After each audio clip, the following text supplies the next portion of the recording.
कोणी दिली आहे? शासनाने दिली आहे, शासकीय वस्तू आहे. पण त्याला शासकीय वाहनात प्रयोग आहे का?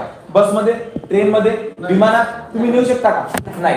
का? कारण शासनाचं म्हणणं असं आहे 2 तासाच्या प्रवासामध्ये या टाकीचा स्फोट होऊ शकतो. मला सांगा, गेले 20 वर्ष तुम्ही तुमच्या घरामध्ये हा सिलेंडर वापरताय, मग तुमच्या घरामध्ये याचा स्फोट नाही होऊ शकत का? होऊ शकते. मग हे स्फोट घडू नये यासाठी 30 वर्ष गेले सिलेंडर काढलं तेव्हापासून याच्यावर नियम लिहून पाठवले. महिलांनी खरं सांगा, तुम्ही हे नियम वाचलेत का? पाहत पण नाही. हे नियम पाहत पण नाही. पण मला सांगा, हे जे नियम आहेत हे नियम आपल्यासाठी दिले आहेत, बरोबर? आज मला सांगा, या टाकीला लाल रंगच का दिलाय? कारण धोकादायक आहे, डेंजर आहे, म्हणून त्याला लाल रंग दिलाय. तरी तो आज आपण आपल्या घरामध्ये आणलाय. तर पहिली सूचना अशी आहे की उपयोग न होणे पर रेग्युलेटर बंद करे. आज प्रामाणिकपणे सांगा, किती महिला रेग्युलेटरचं बटन बंद करून आल्या? तुम्हाला सांगतो, 80% महिला बंद करतच नाहीत आणि 20% महिला बंद करतात, त्याही रात्री झोपताना. मला सांगा मॅडम, सिलेंडरवरचं लिहिलेलं आहे का की रात्री झोपताना सोडीन म्हणून? तुम्हाला सांगतो, सिलेंडरचं बटन हे काम झाल्या रेग्युलेटरचं बटन बंद झालं पाहिजे. का? कारण आपला हा बटन चालू असतो, याच्यामुळे आपलं नुकसान काय होते? कुठं लिकेज असला तर तो गॅस वाया जाते. त्याच्यानंतर गॅसही वाया जर गेला तर जास्त जर मोठा लिकेज असला तर तो लिकेज त्या देवघरात आपला दिवा असतो, त्या दिव्यात अगरबत्ती पंथी पेटलेला असते, तो दिव्याच्या संपर्कात येऊन आपल्या घरात दुर्घटना घडू शकते. म्हणून रेग्युलेटरचं बटन बंद केलं पाहिजे. त्याच्यानंतर दुसरी सूचना आहे, डिलिव्हरी लेते समय सील की जांच करें. आता माझ्या मध्ये तुम्ही सील बघूनच घेत असाल, सील असं है ना? कशाला म्हणतात सील? सील पॅक याला, या पन्नीला. पण हा सील नाही, याला डस्ट प्रोटेक्टर म्हणतात. कारण हे जो सिलेंडर आहे हा एजन्सी पासून कंपनी पर्यंत आणि कंपनी पासून तुमच्या घरापर्यंत जो सिलेंडर प्रवास आहे, या इकडच्या नॉब मध्ये धूळ माती कचरा जाऊ नये यासाठी त्याला ती पन्नी पॅक दिलेली असते. त्याला डस्ट कॅप म्हणतात, बरोबर? सील कशाला म्हणायचं? जो याच्यामध्ये उभा रॉड असतो आणि एक वायसर, या दोघांचं कंबाईन फिटिंग असेल तर तो सील आहे. आणि सील कसा चेक करायचा? 2 चम्मच पाणी घ्यायचं, याच्यामध्ये टाकायचं. मला सांगा, पाणी टाकल्यावर याच्यात काय होईल? बुडबुड्या येतील. मग लिकेज आपल्याला समजला तर अशी लिकेज टाकी तुम्ही घरामध्ये घेणार का? अशी लिकेज टाकी घरामध्ये घेऊ नका. का? कारण तो लिकेज वाढत जातो आणि तो लिकेज जर वाढला तर तो लिकेज किती वाढू शकतो त्याचं प्रमाण तुम्हाला माहिती आहे का? मी तुम्हाला दाखवतो. तो लिकेज जर वाढला तो लिकेज किती वाढू शकतो. हा लिकेज वाढला तर हा लिकेज एवढा वाढू शकतो. आता मला सांगा, कुठली महिला आहे जी 30 किलोचा सिलेंडर घेऊन घराच्या बाहेर निघेल?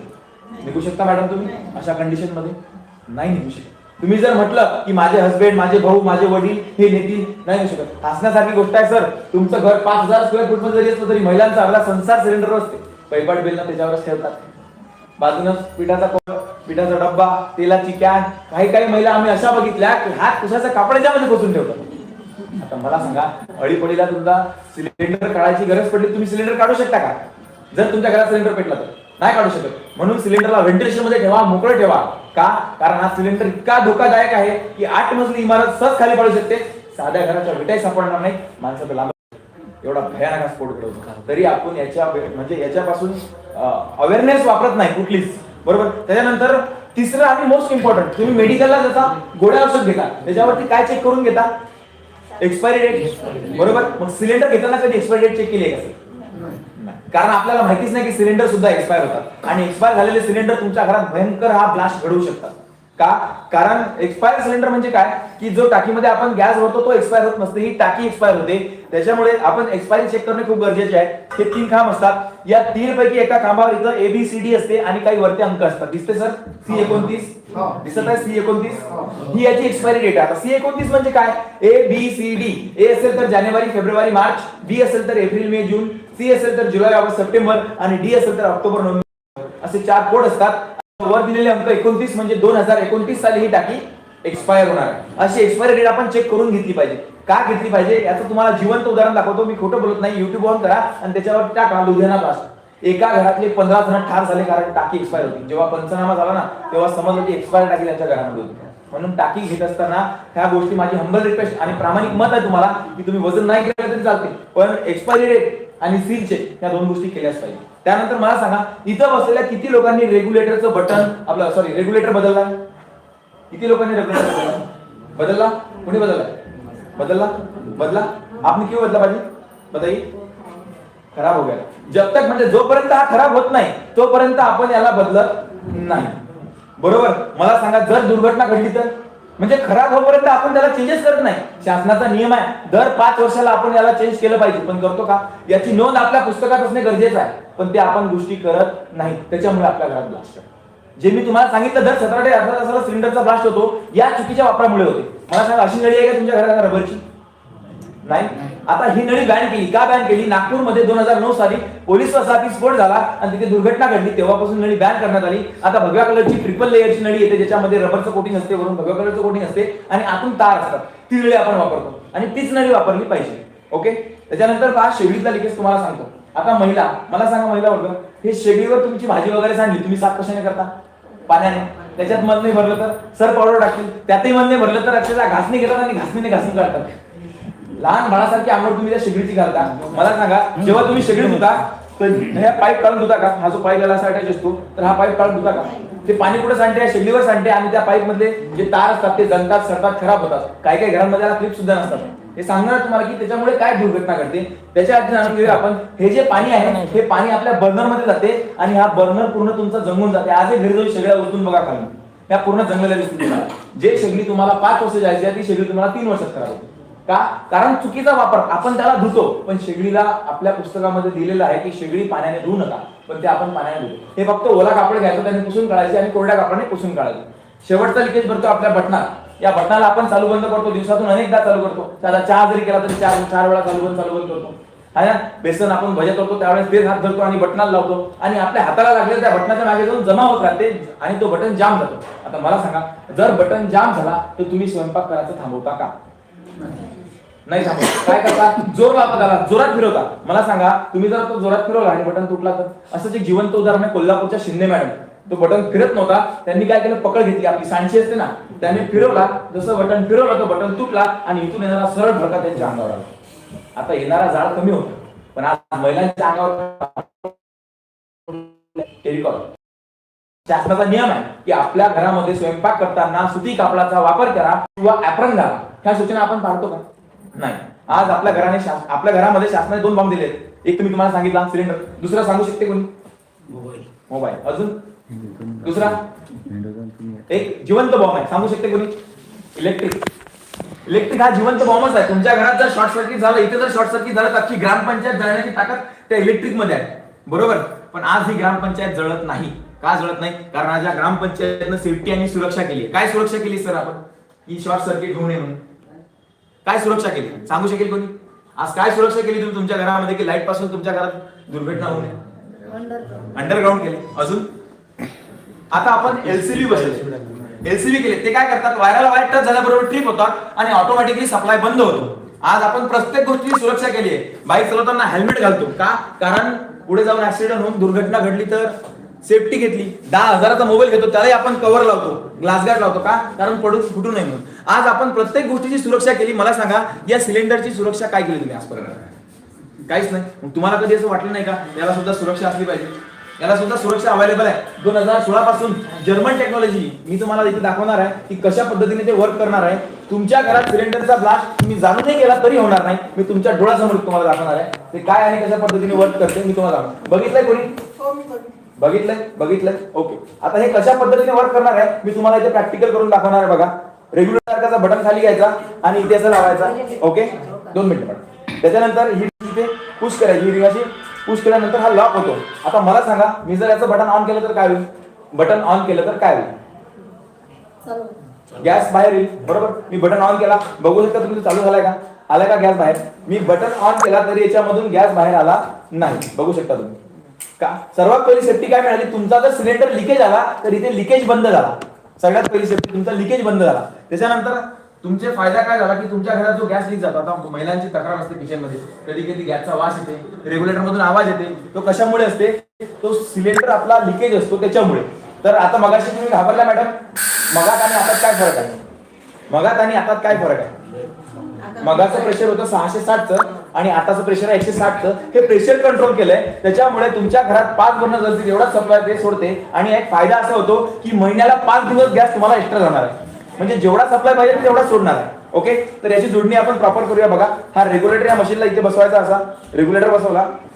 त्याच्यानंतर मी जोडणी करतो. बघा, नळी याला जॉईन केली. नळी जॉईन केल्यानंतर हा बटन सुद्धा मी ऑन केला. शेगडीचं बटन सुद्धा ऑन केलं. आता शेगडीने पेट घ्यायला पाहिजे. बघा, पेटत आहे का शेगडी?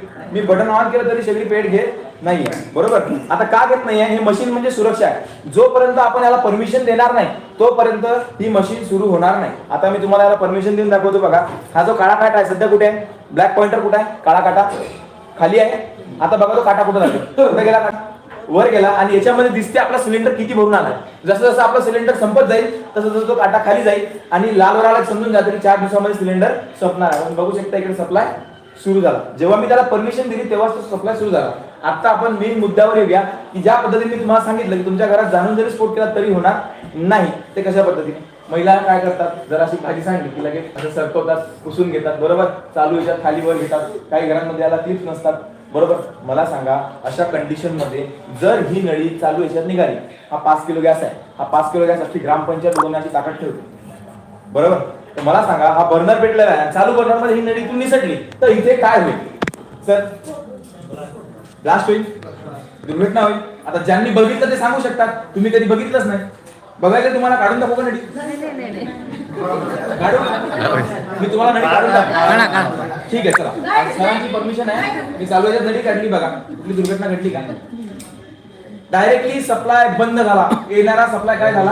हा बंद झाला. बघू शकता तुम्ही, हा सप्लाय बंद झाला. काय झाला? ऍज लाईक एलसीबी सारखा तो ट्रिप झाला. ऑटोमॅटिकली जर अशी नळी निसटली तर machine directly supply cut off करते. परत एकदा बघा तुम्ही, मी नळी काढतो. काटा कुठे सध्या? खाली आहे. मी याला परमिशन दिली, सप्लाय ऑन केला. तुम्ही काढायला बघा, मी नळी काढतो. काटा बघा, नळी काढल्याबरोबर 1 मिनिटात तो सप्लाय बंद होऊन जातो. आता मला सांगा, हे मशीन आहे म्हणून सप्लाय बंद झाला. मशीन नसती तर? मगाचं प्रेशर मी तुम्हाला दाखवलं. आताचं प्रेशर किती आहे? 660चं प्रेशर होतं मगाचं. आता तर 160च आहे. मी तुम्हाला 160चं प्रेशर दाखवतो. बघा, ओके 15. ठीक आहे, चला 160चं प्रेशर दाखवतो. हे 160च प्रेशर आहे. आता तुम्ही विचार करा, 660चं प्रेशर किती असेल? 660च्या ज्या स्पीडने जर अशी आग लागली ना तर डायरेक्ट त्या सरांपर्यंत ती आग जाणार आहे. हे मशीन आहे म्हणून हा सप्लाय बंद झाला. ही तुमची पहिली सुरक्षा. त्याच्यानंतर दुसरी सुरक्षा कशा पद्धतीने करणार आहे आपण ते सुद्धा बघून घेऊया. दुसऱ्या पद्धतीने कशी दुर्घटना घडते तुमच्या घरात. मी मशीन चालू करतो, सप्लाय ऑन केला. आता काही काही घरांमध्ये काय असते? काही काही घरांमध्ये इथं नळीला क्रॅक्स असतात, इथं क्रॅक असतात. त्याच्यामुळे काय होते? तो गॅस इथून बाहेर येते. काही लोक याला टेप गुंडाळतात पण नळी चेंज करत नाहीत 200 रुपयाची. सांगा, आपल्या जीवापेक्षा 200 रुपये किती महाग झाले है ना? इथली आग इथं लागायला काही वेळ लागते का? आपण एक्झाम्पल करून दाखवूया. फॉर एक्झाम्पल, इथं अशी नळी कट आहे. ओके, आता इथे ही नळी मी कट करतो. ओके, ही नळी कट केली आणि आता इथे आपण सप्लाय चालू करूया. ओके, आता अशी तुमच्या घरामध्ये जर नळी पेटली, महिला वर्ग काय करणार मॅडम तुम्ही नळी पेटल्यावर? अशी ओल्या कपड्याने पक्का करणार. आता तुम्ही सांगताय मॅडम, पण ज्या वेळेस अशी सिच्युएशन येते त्यावेळेस आपण आपले मुलं बाळ घेतो, घराच्या बाहेर पळून जातो. आपण इथे थांबत नाही. आणि मला सांगा, अशी जर नळी तुमच्या घरामध्ये पेटली तर कोणता बाहेरचा माणूस तरी येईल का? येत नाही, कोणीच येत नाही. सगळ्यांना आपापला जीव प्यारा आहे. मी तुम्हाला एक व्हिडिओ सुद्धा दाखवणार आहे की ही आग तर आपल्या घरातली आहे, हायवेला लागलेली आग. आता तुमच्यापर्यंत न्यूज आली असेल की सिलेंडरची गाडी फुटली म्हणून. ते हायवेला लागली आग विजू शकले नाहीत लोक. विचार करा तुमच्या घरातली आग काय दिसेल, है ना? तर ही आग वाढत वाढत जाते आणि इथपर्यंत येऊन याचा स्फोट होते. तर मी तुम्हाला खात्री देतो, जोपर्यंत डिव्हाइस आहे तोपर्यंत तुमच्या घरात दुर्घटना घडणार नाही. या आगीने 5 बर्नर पेक्षा जास्त आग केली की सप्लाय डायरेक्ट बंद होतो. मी कुठल्याच बटनाला हात लावत नाही बघा, डायरेक्टली सप्लाय बंद झाला, ऑटोमॅटिकली तिकडून कट ऑफ झाला. म्हणजे अशी जर नळी तुमच्या घरामध्ये पेटली तर मशीन काय करते? ऑटोमॅटिक सप्लाय बंद करते आणि तुमचं घर या सिलेंडर पासून सुरक्षित करते. आता तुम्ही याला 1000दाही परमिशन दिली तरी ते परमिशन घेत नाही. का परमिशन घेत नाही? तुम्ही बघू शकता की पेटत नाही. का घेत नाहीये? कारण इथे लिकेज आहे. जोपर्यंत हा लिकेज आपण काढणार नाही तोपर्यंत मशीन आपल्याला सप्लाय देणार नाही. मी तुम्हाला लिकेज काढून दाखवतो. हा बघा, हा जो लिकेज आहे, हा लिकेज काढल्यावर तुम्हाला मशीन परमिशन देईल. बघा, हा लिकेज मी तुम्हाला काढून दाखवला आणि लिकेज काढल्यावर तुम्ही बघू शकता 1 सेकंदामध्ये ही नळी चालू होते. बघा, मी हा लिकेज काढला आणि मी याला सप्लाय दिला आणि हा सप्लाय सुरू झाला. हे झाली तुमची दुसरी सुरक्षा. आणि तिसरी आणि मोस्ट इम्पॉर्टंट, हे प्रत्येक घरात घडते. तुमच्या घरात सुद्धा तुमच्या सोबत कधी ना कधी घडलाय. काय चूक करता तुम्ही अशी? चुकी काय करता? गॅस वापरताना महिला काय करतात माहितीये का? चहा दूध घेतात, याच्यावर तापायला ठेवतात, तेवढ्यात दुसरं काम करतात, बरोबर. थोड्या वेळाने ते उतू जाते, याच्यावर सांडते आणि हा गॅस असा विसरू. मला सांगा, अशी फ्लेम विजली तर सप्लाय येणारा बंद राहतो का? आग बंद राहते. आता सुद्धा सप्लाय सुरूच आहे. सर प्लीज एकदा फक्त याला असा कान लावा आणि सगळ्यांना सांगा सप्लाय सुरू आहे. कान पेटीन पाहिजे बा सुरू आहे सप्लाय. हा सध्या पण सप्लाय सुरूच आहे. मग मला सांगा, तुमच्या घरात असं विजल्यावर तुम्हाला कधी माहिती पडते? वास आला नंतर, बरोबर. मग तुम्ही सगळ्यात पहिले सुरक्षा म्हणून काय करणार? बंद करणार. अजून अजून दरवाजा खिडक्या उघडतील अजून सगळं करणार तुम्ही, दरवाजा खिडक्या उघडणार, रेग्युलेटर बंद करणार, सगळं करणार, पण सिलेंडरच घरामध्ये ठेवणार है ना? तुम्हाला सांगतो, जर असा वास आला सिलेंडरचा, रेग्युलेटरचं बटन बंद करून रेग्युलेटर काढून सिलेंडर घराच्या बाहेर फेका, म्हणजे सिलेंडरचा स्फोट होणार नाही. असं जर जिवंत उदाहरण आहे नाशिकच्या आपल्या आपल्या सॉरी शिंदे मॅडम होत्या, शिंदे मॅडम नाशिकच्या होत्या. त्यांनी काय केलं, सकाळी दूधवाल्याकडून दूध घेतलं, रिटायर्ड शिक्षिका होत्या त्या, त्यांनी दूधवाल्याकडून दूध घेतलं, त्या तापाला ठेवलं. तेवढ्यात त्यांच्या बहिणीचा फोन आला आणि त्या बोलत बोलत गॅलरीमध्ये गेल्या. आता नातू मागं येऊ नये म्हणून त्यांनी बाहेरून दरवाजाची कडी लावली.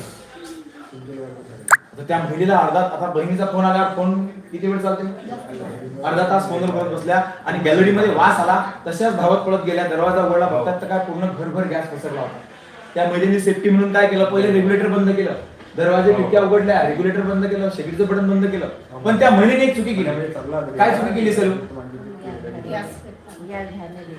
त्या महिलेने एक चुकी केली. आपल्या मराठीमध्ये म्हण आहे, विनाशकाल विपरीत बुद्धी. आपला जेव्हा विनाशकाल जवळ येतो तेव्हा आपण चुकीचा किंवा उलटा विचार करतो. त्या महिलेला असं वाटलं की आपण एक्झॉस्ट फॅन लावला तर गॅस बाहेर निघेल. त्या महिलेला हे माहिती नव्हतं की गॅस हा हवेपेक्षा जड असतो, हा हवेमध्ये कमी आणि जमीन लेवलला जास्त पसरतो. जसं त्या महिलेने बटन दाबली, त्या बटनामध्ये स्पार्किंग झाली आणि ती इतका भयंकर ब्लास्ट झाला की टाकी उडून 3 मजलीवर आणि महिलेच्या बाळाच्या जागी चितड्या झाल्या. कशामुळे? फक्त 30 मिनिटं गॅस सुरू राहिला त्याच्यामुळे. हे तर खूप मोठं उदाहरण आहे. 2 मिनिटं सर, 2 मिनिटं. हे तर खूप मोठं उदाहरण आहे. तुमच्या घरातलं साधं उदाहरण देतो. तुम्ही काय करता, याच्यावर कळी तापायला ठेवता, बटन सुरू करता, तुम्हाला लायटर मिळत नाही. बरोबर? लायटर मिळेपर्यंत तुम्ही एकदा मारता भेटत नाही, दोनदा मारता भेटत नाही, तिसऱ्यांदा कसं भेटते? भडकन भेटते. बरोबर? आता इथं मगापासून मी विजून ठेवलेला आहे, सप्लाय सुरूच आहे. गॅसचा वास येतो सगळ्यांना. मी जर इथे लायटर मारलं तर आता भडका होईल. मारू लायटर, मारू मी लायटर मारला, कुठं पेटत आहे का? हे जास्त प्ले मला कुठं चिरत आहे का? तुमचं म्हणणं असेल सर एवढा दूर नाही पसरला, इथं तर पसरला असेल गॅस. पेट घेत आहे का? सप्लाय सुरूच आहे. तुम्ही अशी मेणबत्ती जरी इथे पेटून ठेवली तरी तुमच्या घरात भडका आणि ब्लास्ट होणार नाही. का? कारण त्या मशीनने काय केलं, मी ऑटोमॅटिक विझवलं म्हणजे फुकलं, तर इकडून येणारा जो सप्लाय आहे तो 80% बंद झाला आणि 20% सप्लाय सुरू राहिला. त्याच्यामुळे फक्त वास एकदम ब्लास्ट होणार नाही. ही आग पेटते कधी, जेव्हा ही आग याच्या अर्धा इंच जवळ जाईल तेव्हा, आणि अर्धा इंच जवळ गेला जिथून वीजला परत तिथूनच पेटला. कुठला भडका झाला का, ब्लास्ट झाला का? नाही. आणि याच कारणामुळे गव्हर्नमेंट याला 27-28 पर्यंत कंपल्शन करणार आहे आणि त्याच्यासाठी आमचा सर्वे चालू आहे. तर मी दिलेली माहिती कशी वाटली तुम्हाला? छान वाटली? तुम्ही दिलेला वेळ नक्कीच वाया नाही गेला बघा, असं समजू शकतो मी. माझ्या कंपनीच्या अभिप्रायासाठी मी तुम्हाला एक प्रश्न विचारतो. अशा प्रकारचे सुरक्षा करणारा मशीन हे प्रत्येक घरात असायला पाहिजे का? काय वाटतं तुम्हाला? तुमच्या घरात